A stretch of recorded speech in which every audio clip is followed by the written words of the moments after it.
여호수아 23장 1절로 16절 한 절씩 교독합니다.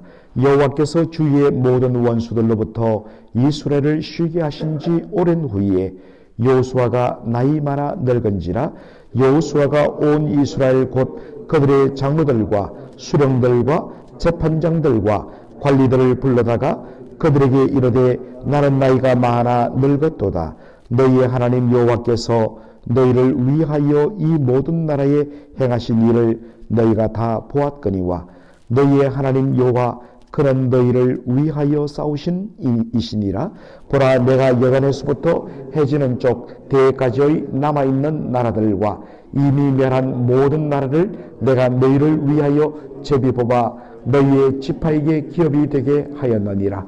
너희 하나님 여호와 그가 너희 앞에서 그들을 쫓아내사 너희 목전에서 그들을 떠나게 하시리니 너희의 하나님 여호와께서 너희에게 말씀하신 대로 너희가 그 땅을 차지할 것이라.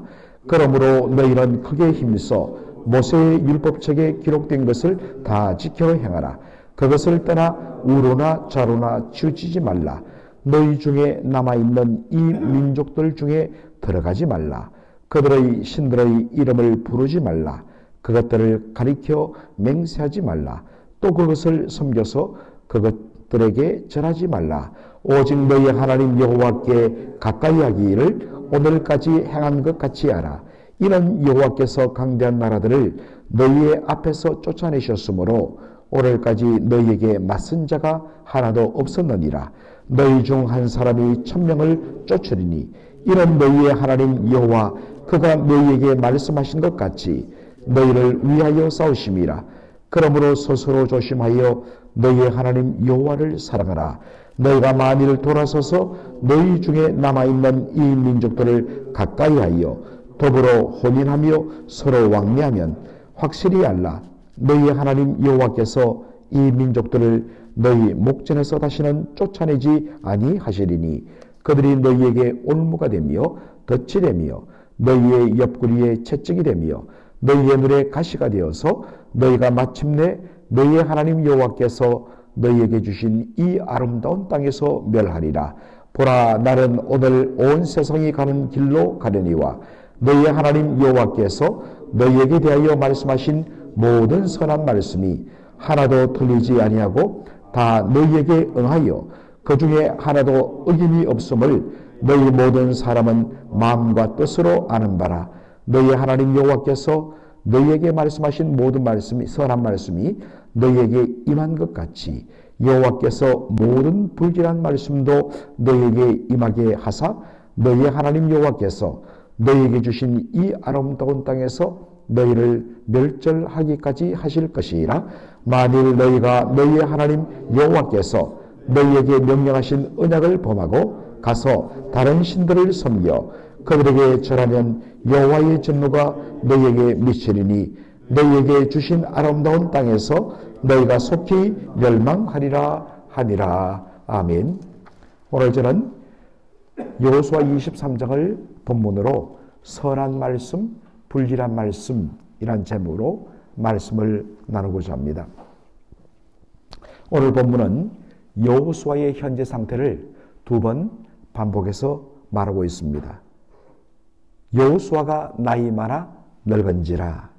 그리고 사람들을 불러 모으고 그들 앞에서 여호수아가 자신을 이렇게 밝힙니다.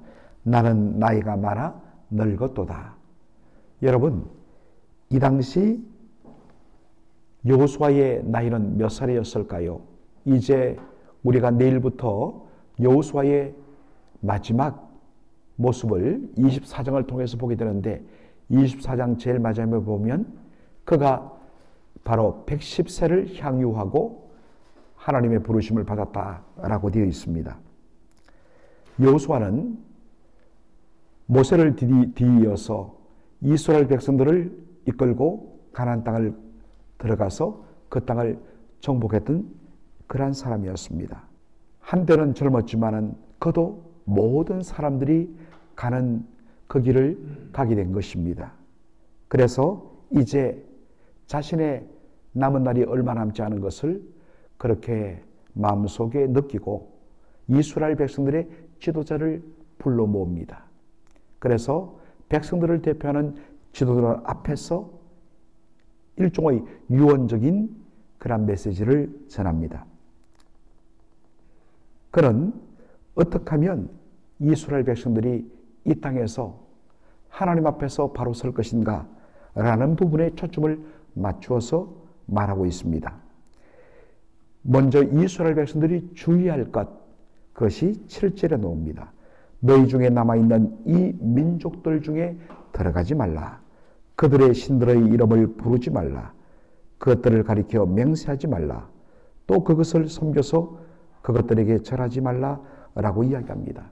이스라엘 백성들이 바로 아직도 가나안 땅에 완전히 다 쫓아내지 못하여서 군데군데 남아있는 가나안 족속들이 있는데 그들과 가까이 하지 말라. 그들 땅에 들어가지 말라. 그리고 그들의 신들의 이름을 부르거나 예배하거나 절해서는 안 된다고 이야기를 하고 있습니다. 그러면 그들이 어떻게 바로 그 가나안 족속들에게 들어가 살 수 있을까요? 그것은 오직 하나입니다.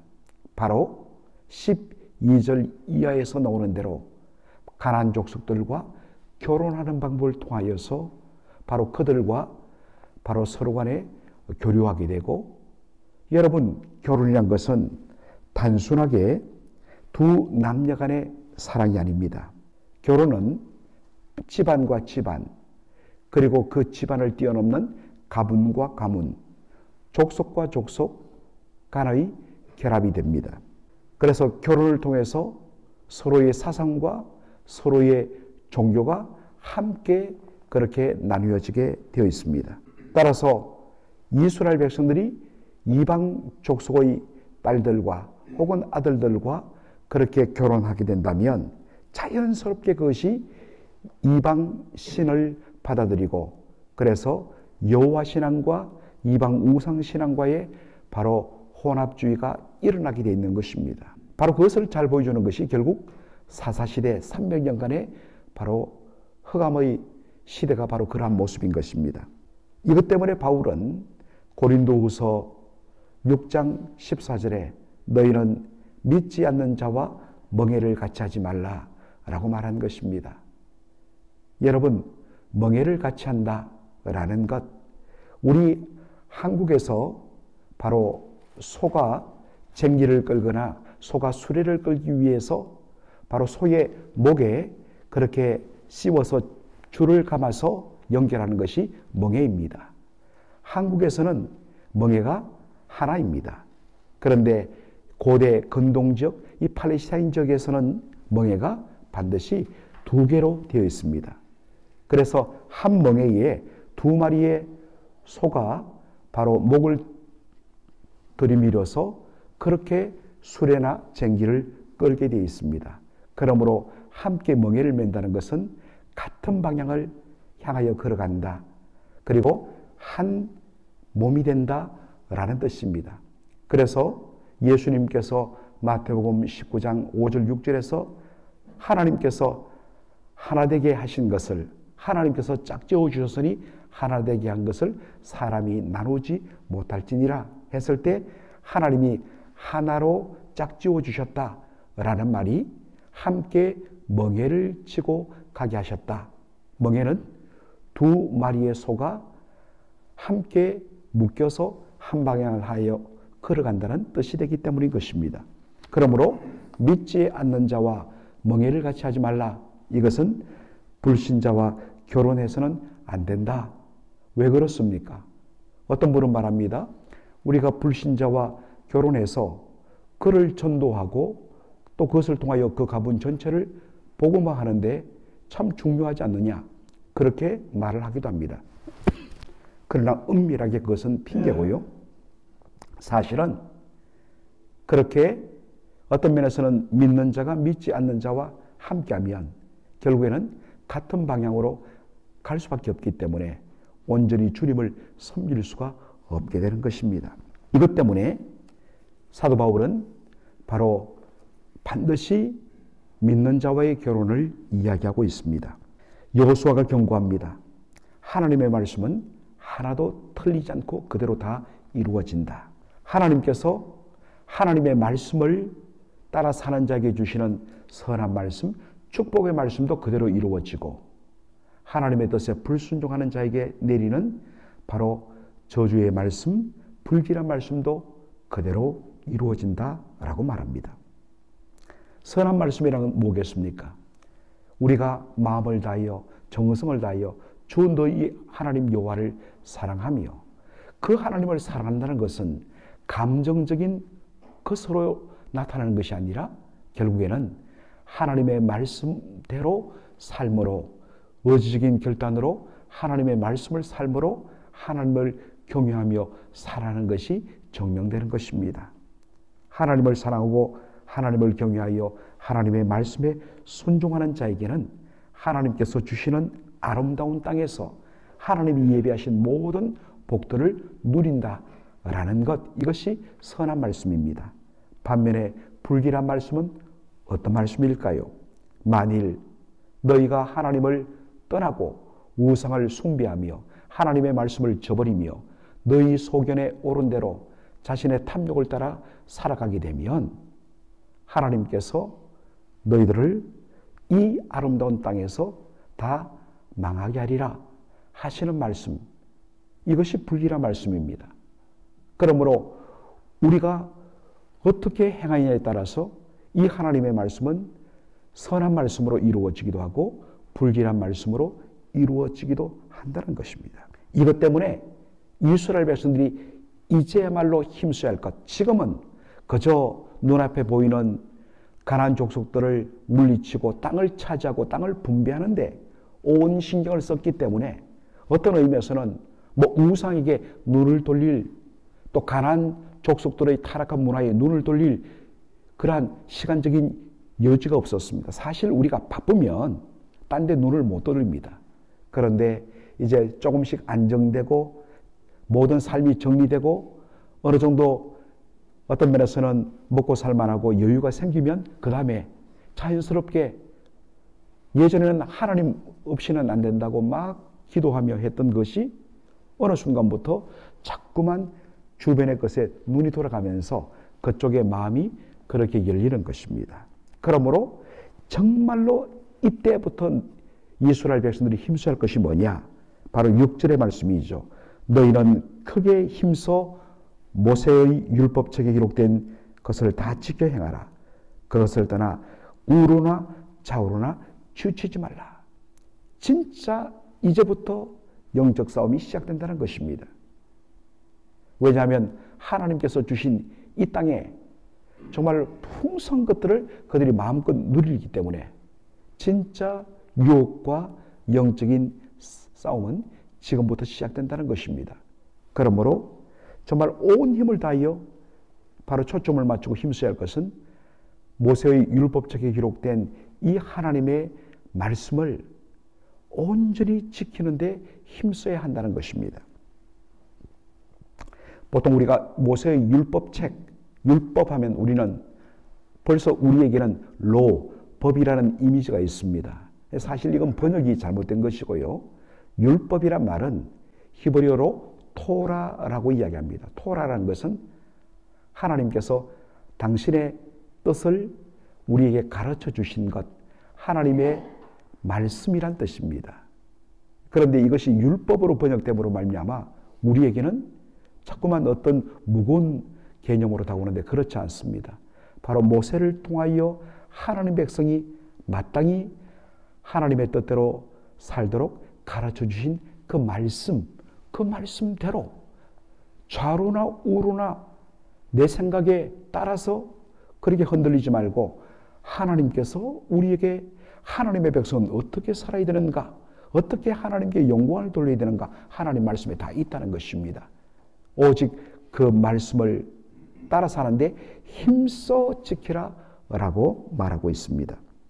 여기에 힘써 지키라, 영어로는 be careful, 주의하라 라고 그렇게 번역을 하기도 합니다만 사실 이 말은 바로 guard yourself diligently, 부지런히 너희 자신을 살피고 지키고 관리해라. 왜냐? 수많은 유혹의 요소들이 주변에 많다는 것입니다. 광야 생활할 때는 그저 오늘 만나가 내리지 않으면 죽기 때문에, 오늘 반석에서 물이 나오지 않으면 죽기 때문에, 그저 눈앞에 있는 것, 그것 때문에 때로 원망불평하기도 했지만 다른 데 눈을 돌릴 여지가 없었습니다. 그러네 가나안 땅에 들어가 보니까 얼마나 풍족한지, 그리고 바로 그 가나안 사람들이 가지고 있던 그 문화가 얼마나 쾌락적이고 자극적인지, 그들의 우상 숭배가 얼마나 매력적인지, 눈만 뜨면 주변에 그들의 마음을 딴 데로 돌리는 그러한 요소들이 많기 때문에 정말로 부지런히 자신을 지키지 않으면 더 살기 힘든 것, 이것이 바로 가나안 땅인 것입니다. 차라리 어렵고 힘들 때는 다른 데 눈을 돌릴 데가 없었습니다. 그런데 오히려 상대적으로 경제적으로 그리고 심리적으로 더 풍성해지고 더 여유있게 되면서부터 우리의 신앙생활이 어떤 면에서는 그 순수했던 것이 사라지고 그것이 희석되고 더 여려지고 약해진 것을 여러분 느끼지 않습니까? 그러므로 어떤 의미에서 세상적으로 말하는 그러한 복이 진정한 의미의 복은 아니라는 것입니다. 그렇기 때문에 여호수아가 말합니다. 11절에 그러므로 스스로 조심하여 너희 하나님 여호와를 사랑하라. 이 말을 좀 더 정확하게 말하면 하나님을 어떻게 사랑할 것인가? 하나님을 진짜 사랑하기 위해서는 해야 할 것이 있는데 내 자신을 부지런히 살피고 지켜야 한다. 그래야만 하나님을 사랑할 수 있다라는 말입니다. 늘 자신의 마음이 하나님 외에 다른 것에 눈길을 주지 않도록 자신을 살펴야 된다는 것입니다. 내 마음 속에 하나님보다 더 나의 마음이 빼앗가고 내 마음을 빼앗게 만들고 내 눈길을 돌리게 만드는 것, 그것이 바로 우리가 피해야 되고 멀리해야 될 우리의 아이돌 우상이란 것입니다.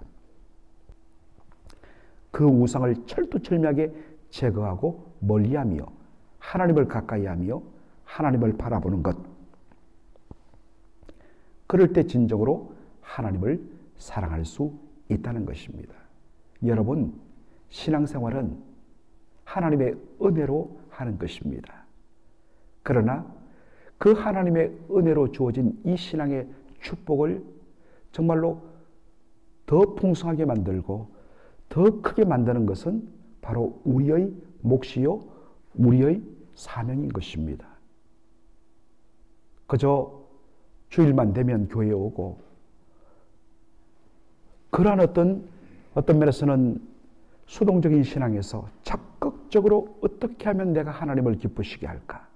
어떻게 하면 내가 하나님을 더 사랑할까? 그러기 위해서는 내 자신을 잘 살피며 지키며 하나님 말씀대로 살기 위해서 부지런히 힘쓰고 애쓰는 그 열심이 반드시 요구되는 것입니다. 그래서 어떤 의미에서 이렇게 새벽 시간을 내가 드리겠다. 이것 바로 하나님을 사랑하기 위해서 자신을 부지런히 지키고 살피는 힘든 일이지요. 그런데 힘들기 때문에 은혜가 있고 힘들기 때문에 가치가 있는 것입니다. 말씀을 배우고 훈련하며 그런데 내 시간을 바로 하루를 내고 반나절을 내는 것 힘듭니다. 그런데 그렇기 때문에 그것이 가치가 있고 의미가 있고 나에게는 너무나 소중한 바로 그러한 일이 되는 것입니다. 여러분, 하나님을 사랑하기 위하여 더 부지런히 여러분을 살피시고 죄악된 것을 멀리하며 말씀을 가까이 하는 저와 여러분의 삶이 되기를 주의 이름으로 축원합니다. 아멘. 아버지 하나님, 은혜와 사랑을 감사드립니다. 오늘 여호수아 23장에 이제 나이가 많아 늙어서 죽음을 얼마 남지 않았음을 감지한 여호수아가 백성들의 지도자를 불러 모아서 정말로 장차 이스라엘 백성들이 이 물질적으로 풍족한 가나안 땅에서 어떻게 하면 그들의 그 마음을 지키며 마음을 다하여 하나님만을 사랑하며 경외할까? 이미 그것을 느끼면서 백성들에게 경고하는 그 여호수아의 마지막 그 간절함이 하나님 오늘 우리에게 주시는 하나님의 분명한 뜻인 줄로 압니다. 아버지 하나님, 정말로 힘들고 어려울 때는 딴 데 눈 돌릴 것 없이 그저 생존을 위하여 하나님 은혜 없이는 안 된다고 그렇게 하나님 앞에 매달리면서 살아왔던 저희들이었는데 이제 하나님께서 모든 것을 채워주시니 그때로부터 우리의 마음이 다른 곳으로 흩어지고 돌아서면서 우리의 그 순수했던 열정과 믿음이 약해졌음을 주 앞에 고백합니다. 아버지 하나님, 그러므로 아버지 하나님이여 우리에게 풍성함이 넘칠수록 더 두렵고 떨림으로 부지런히 자신을 살피며 힘을 다하여 자기를 지키며 하나님보다 더 사랑하는 것들을 철두철미하게 멀리하며 오직 하나님 그분의 말씀을 따라 힘을 다하여서 말씀을 읽고 묵상하고 말씀을 배우며 그 말씀을 적용하며 실천함으로 하나님을 가까이 하는 저희들의 삶이 되게 하여 주옵소서. 감사하며 예수님의 이름으로 기도하옵나이다. 아멘.